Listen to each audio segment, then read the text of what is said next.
Sana.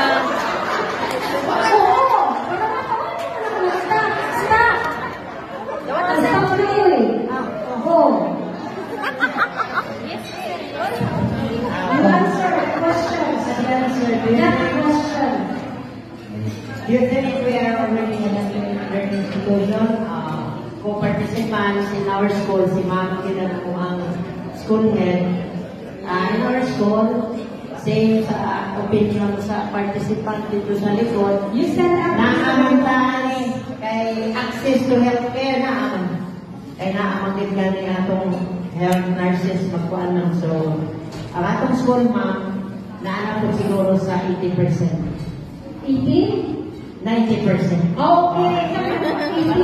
90% lang. Ako mas sila na dito sa MOB. Oo. Sila si ma'am, may ama ko. Yan. Sa training si ma'am. Okay. Ako pag yung 95% na. Okay. Final. Next. Ready? Sa pakaiwan ako. Asa, mama to. Tulog. Ready? Zero, sista. Nagpapay. Stop!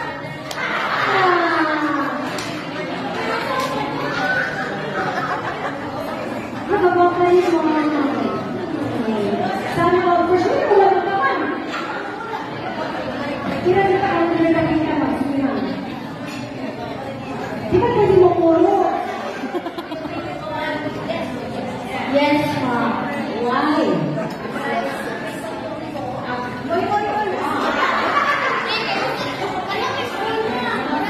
Hindi ko notification lang ulit. Yes, ma'am. According sa among appraisal tool, result, nanamit sa 90%. Okay, thank you. Naka-check na mo sa inyong Teller 4? Yes na? Oo. For investment, nakalawa ka ito? Oo. 100 na po. Okay.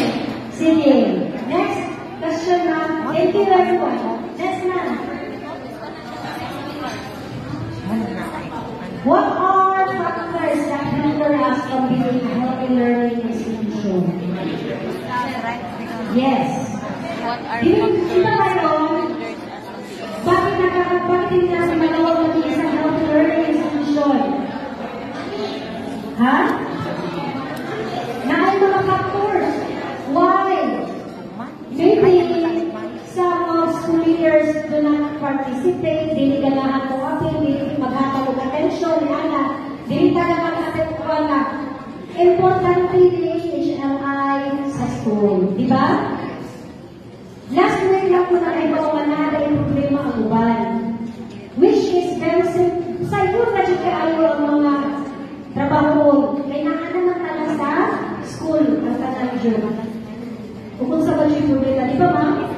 Tapos, ang teacher, hindi yun ang trabaho, kundi ipasagot sa school na mauna siya, way